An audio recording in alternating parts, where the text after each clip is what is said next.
Hello everyone, कैसे हो आप सब। आई होप कि आप सब अच्छे होंगे। मैं भी ठीक हूँ। और आज का वीडियो जो है वो मैं शाम से बना रही हूँ, तो ये व्लॉग जो है वो शाम का है। और यहाँ मैं कॉर्ड सेट की कटिंग और स्टिचिंग कर रही थी। जो कॉर्ड सेट का ऊपर का कुर्ता होता है ना, उसकी कटिंग के बाद मैं सिलाई कर रही हूँ। अगर आपको ये वीडियो देखना हो कि कैसे बनाया है तो दिव्या खन्ना फैशन वर्ल्ड पे मैंने डाला है, आप वहाँ पे जाके देख सकते हो। तो देखिए, आज की वीडियो में मैं बात करूंगी आपसे कि जितने भी लोग होम बुटीक चलाते हैं उन लोगों का काम कम से कम क्यों होता है और क्या तरीके हैं जिससे कि हम अपने काम को बढ़ा सकते हैं। होम बुटीक के स्पेशल टिप्स देने वाली हूँ। जितनी भी बहनें होम बुटीक चलाती हैं उनको काफ़ी सारी दिक्कतों का सामना करना पड़ता है, ठीक है। तो आज मैं आपको कुछ तरीके ऐसे बताऊंगी जिससे कि आपको ना ही कोई दिक्कत होगी, ना ही कोई प्रॉब्लम फेस करनी होगी, और आपके सभी काम आसानी से हो जाएंगे और आपको पता भी नहीं चलेगा। तो देखिए, सबसे पहले होम बुटीक में ये दिक्कत आती है औरतों को कि जब भी कोई औरत काम करने की सोचती है तो उसके घर के काम ऐसे फैले होते हैं और वो बेचारी अपने या तो घर के काम निपटाने में बैठ जाती है और या तो गंद मचा के घर में पूरा खलारा मचा के और अपने कामों में लग जाती है, ये सोच के कि भाई मुझे ये काम करना है और होम बुटीक का काम नहीं करूंगी तो पैसे नहीं कमा पाऊंगी, ठीक है। तो कई औरतें मजबूरी में ही सिर्फ इस काम के लिए बैठ जाती हैं और अंदर से उनके मन में ये हो रहा होता है कि यार घर साफ नहीं हुआ, कोई आ जाएगा तो कैसा लगेगा, ये होगा वो होगा, ऐसी चीज़ें। तो मैं आपको होम बुटीक के लिए एक स्पेशल टिप्स दूंगी, तो प्लीज़ वीडियो को ज़रूर ध्यान से सुनना। देखिए गाइस, जब भी आप होम बुटीक चलाते हैं तो सबसे पहले तो आपको अपना घर जो है वो साफ़ सुथरा ज़रूर रखना चाहिए, क्योंकि अगर आप घर में काम कर रहे हो, है ना, और आपके घर में अचानक से कोई आ जाता है, मान लो कि गंदा घर है आपका बहुत ज़्यादा और इधर उधर सब फैला पड़ा है, आपका पूरा घर इस तरीके से हो रहा है कि अगर कोई आ जाए तो भैया देख के हैरान हो जाए। तो अगर ये वाली सिचुएशन है तो सबसे पहले मैं आपको यही कहूँगी कि चाहे कितना भी काम पड़ा हो बुटीक का, लेकिन आपको पहले अपना घर साफ करना है और घर भी इस तरीके से साफ करना है जिससे कि वो मैनेजेबल लगे। ज़रूरी नहीं है कि डीप क्लीनिंग आपको करनी है। आप उस समय, अगर आपके पास समय कम है और आपको काम आपको दिख रहा है कि बहुत ज़्यादा है, होम बुटीक का काम भी बहुत है प्लस घर का काम भी बहुत है, तो दोनों कामों को एक साथ लेके चलना है, तो आप ज़्यादा ज़रूरी नहीं है कि हर रोज़ डीप क्लीनिंग करो। आप सिर्फ उसको मैनेजेबल बना दो घर को, कि वो मैनेज अच्छे से हो जाए एकदम। कोई आए तो फिर ये ना हो कि भाई भद्दा लग रहा है, देखने में अच्छा खासा लगे। बाकी ऐसा भी नहीं है कि पूरी एकदम रगड़ रगड़ के सफाइयाँ करनी है, ऐसा नहीं है। जब आप थोड़ा थोड़ा उसको सेट कर दोगे ना, तो एक तो टाइम कम लगेगा, ऊपर से घर साफ दिखाई देगा। अगर कोई ऊपर से आ भी जाता है और हाँ आप बुटीक के काम से रिलेटेड सिलाई चला रहे हो या कटिंग कर रहे हो या कुछ भी कर रहे हो, तो लोग ये नहीं बोलेंगे कि भाई इसने घर अपना गंदा किया हुआ और हालत देख घर की और खुद क्या कर रही है वो भी देख।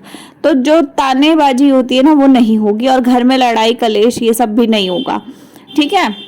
तो सबसे पहले आपको अपने घर को मैनेजेबल बनाना है और उसके बाद आपको बुटीक के काम को स्पीड में करना है, दिमाग एक जगह पे लगाना है। ऐसा नहीं कि टीवी देख रहे हो और टीवी देखते देखते आप काम कर रहे हो। तो मैं ये कहूँगी जो स्पीड आप नॉर्मल स्पीड भी होती है ना, उससे भी कम हो जाती है आपकी स्पीड अगर आपका ध्यान टीवी में है, क्योंकि एक एक मिनट में आप टीवी की तरफ देखोगे। जब देखोगे तो इंटरेस्ट आएगा, इंटरेस्ट आएगा तो सिलाई की जगह इंटरेस्ट बैठा रहेगा बीच में घुस के। तो जब इंटरेस्ट के चक्कर में रहोगे तो सिलाई नहीं हो पाएगी, और अगर उस समय सिलाई कर भी रहे हो धक्का लगा के तो गलत हो जाएगा कुछ ना कुछ। जब गलत हो जाएगा तब आपको फिर उसको खोलना पड़ेगा, और खोलने के समय तो आपकी और हालत खराब हो जाएगी, क्योंकि खोलने के समय तो और ज़्यादा दिक्कत होती है इंसान को, है ना, क्योंकि मेहनत खराब हो जाती है, ऊपर से मूड खराब हो जाता है, ऊपर से दिमाग और खराब होता है और आंखें और खराब होती हैं, जोर पड़ता है आंखों पे, क्योंकि हमें पक्की सिलाई को खोलना पड़ता है तो बड़ी दिक्कत होती है ना। तो इसीलिए अगर आपको अपना होम बुटीक आप चला रही हो तो होम बुटीक के लिए आपको ये चीज़ हमेशा ध्यान में रखनी है कि जिस समय आप सिलाई कर रहे हो उस समय कोई भी वीडियो से रिलेटेड टीवी में कुछ भी नहीं चलाना जिसमें कि वीडियो आ रही हो या कोई सीरियल चल रहा हो, मतलब वीडियो देखने वाला कुछ हो, देखने वाला आपको कुछ नहीं लगाना, ज़्यादा आपको मन कर रहा है, नहीं मन लग रहा आपका, तो आप गाने चला लो ऑडियो पे, है ना। अगर आपके घर में स्पीकर है तो आप स्पीकर पे चला लो, टीवी है तो टीवी में ऑडियो वाले गाने चला लो यूट्यूब पे। जिससे कि क्या होता है कि गाने सुनने में आते हैं, खाली देखने में अगर आप देखोगे भी तो एक ही स्क्रीन है, कितनी बार देखोगे उसको, एक बार, दो बार, चार बार, बस 4 बार के बाद तो खुद ही थक जाओगे आप। तो ऐसा होता है। तो अगर आपको ये तरीका अच्छा लगा हो तो आपको क्या करना है, एक लाइक करना है इस वीडियो को, कमेंट में बताना है कि आपको कैसा लग रहा है ये मेरी जो बातें मैं बता रही हूँ, आइडिया जो बता रही हूँ वो कैसा है। और तीसरी चीज़, आपको शेयर करना है और सब्सक्राइब करना है। तो जब आप सब्सक्राइब कर लोगे तो आपको मेरे को बता भी देना कि आपने सब्सक्राइब कर लिया है, ताकि मुझे पता चल जाए कि कौन से नाम का इंसान है जो हमारी फैमिली में, छोटी सी फैमिली में जुड़ गया है। तो रोज़ डेली मैं ऐसे ही मोटिवेशनल वीडियोस डालती हूँ, तो आप लोग सपोर्ट कीजिएगा। और अब एक बात और बताती हूँ, देखो ग्राहक अगर आपके पास कोई भी आ रहा है तो वो, अगर आप होम बुटीक चला रहे हो तो वो आपके घर पे ही आएगा। तो कभी भी किसी ग्राहक से इस तरीके से बातचीत मत करो जिससे कि उसको कुछ भी बुरा फील हो, या फिर वो कभी दोबारा आने के लिए सोच विचार करे। तो ऐसी चीज़ें कभी नहीं करनी।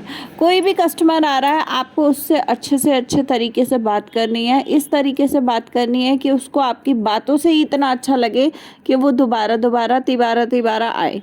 और बाकी कस्टमर बढ़ाने के तरीके क्या हैं वो मैंने आपको कल के वीडियो में शेयर किया ही था, या कल कर दूंगी, अगर नहीं किया तो मैं कल कर दूंगी। मैं आपको यही रास्ता बता रही हूँ कि जितना हो सके उतना अच्छे तरीके से आप खुद मैनेजेबल रहो। अगर कोई कस्टमर आता है ना, तो सबसे पहले आपके घर की हालत देखता है। अगर घर में आप होम बुटीक चला रहे हो तो वो कस्टमर, आपका एक इम्प्रेशन जो पड़ता है ना किसी भी इंसान पे, तो वो आपके घर को देख के ही पड़ जाता है। अब कोई कस्टमर आया है, मान लो पहली बार आया है या दूसरी बार आया है या किसी भी बार आया है, अगर कोई आया है तो आप उसका नाप लेने के लिए उसको अपने घर के अंदर तो बुलाओगे ना एटलीस्ट। ऐसा तो है नहीं कि रोड पे खड़े खड़े आप उसे बोल दोगे कि भैया नाप दे दो और आप इंची टेप लेके उसका रोड पे ही खड़े होकर नाप ले लोगे, ऐसा तो है नहीं। तो इसलिए आपका घर मैनेजेबल ज़रूर होना चाहिए, क्योंकि कस्टमर भी देखता है कि भाई कितनी साफ़ सुथरी इंसान है, कि अगर हम कोई कपड़ा दे रहे हैं तो कपड़ा ख़राब तो नहीं करेंगे हमारा। तो इसलिए ये सारी चीज़ों को ध्यान में रखना पड़ता है। और आप जितने अच्छे से सारी चीज़ों को मैनेज करोगे उतना ज़्यादा अच्छा आपके होम बुटीक के लिए ही है।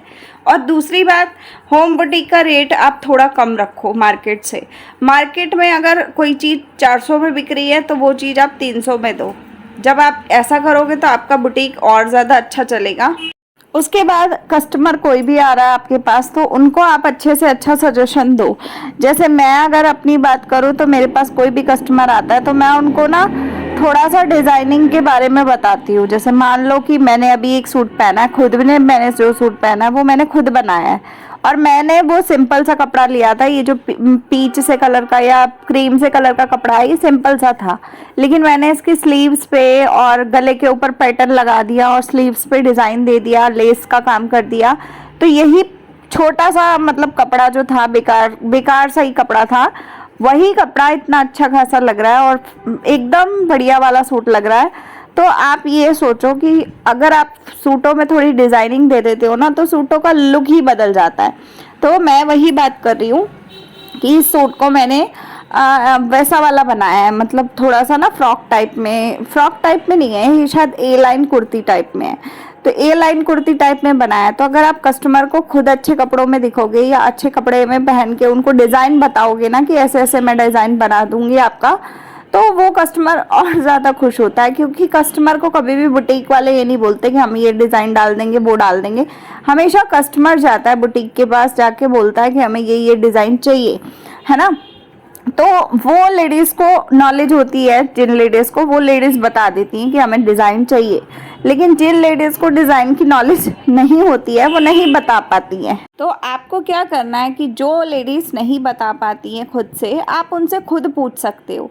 पूछने से क्या होगा, पूछने से ये होगा कि आप कस्टमर से जब भी पूछोगे तो हर कस्टमर का दिल करता है कि हम कुछ अच्छा से अच्छा पहने या अच्छा डिज़ाइन बनवा के पहने, ठीक है। तो कस्टमर खुद बोलेगा कि हाँ दीदी आप ठीक बोल रहे हो, हमें ना इस तरीके का बना दो। वो थोड़ा सा फिर आपको आइडिया बताएगा, और नहीं तो वो आपके ही आइडिया को एक्सेप्ट करेगा। तो जब वो एक्सेप्ट करेगा तो आपका सूट का रेट जो है वो 20-25 रुपये 50 रुपये महंगा भी हो जाएगा। तो इससे आपकी अर्निंग में भी एक्स्ट्रा फ़ायदा हो जाएगा। दूसरी चीज़ कि आपको उसको डिज़ाइन डाल के अगर बना के दोगे तो उसका पहना हुआ सूट उसके 4 लोग देखेंगे तो वो भी पूछेंगे कि तुमने ये सूट कहाँ से सिलवाया या कहाँ से बनवाया, डिज़ाइन अच्छा लग रहा है ना। तो डिज़ाइन जब अच्छा लगता है तो आपकी तारीफ भी होती है और आपके पास कस्टमर और ज़्यादा भी आते हैं कि ये सोच के कि अगर उनका अच्छा बनाया आपने तो आप उनका भी अच्छा बनाओगे जो नए लोग आएंगे। तो आपका तो काम है, आपको अपने काम को बढ़ाना है, तो ये सारे तरीके तो ज़रूर अपनाने चाहिए। और होम बुटीक के लिए स्पेशल टिप्स है, अगर आप अपने कस्टमर पे ये वाली चीज़ें अप्लाई करते हो तो आपका होम बुटीक जो है वो बहुत ही ख़तरनाक तरीके से चलता है और फ़ायदा ही फ़ायदा होता है और पैसा ही पैसा होता है। उसके बाद आपको किसी की मिन्नतें नहीं करनी पड़ती कि भैया हमसे कपड़ा सिला लो, कस्टमर खुद आता है और आपसे टाइम मांगता है आपका, ठीक है। तो आपको ये सारी चीज़ों को ध्यान में रखना है। और अगर आप ये कॉर्ड सेट सीखना चाहते हो कि मैंने कैसे बनाया, तो दिव्या खन्ना फैशन वर्ल्ड पे वीडियो आ जाएगा, आप वहाँ पे जाके ज़रूर देख लीजिएगा। बाकी इस चैनल पे अगर आप नए आए हैं तो लाइक शेयर सब्सक्राइब ज़रूर कीजिएगा, कमेंट कीजिएगा। मैं मिलूँगी अगले वीडियो के साथ में। इस वीडियो का मैं यहीं पे एंड करूँगी और आप लोग कमेंट में ज़रूर बताना कि आप लोग वीडियो कहाँ से देख रहे हैं। मिलते हैं अगले वीडियो में, तब तक के लिए बाय, टेक केयर।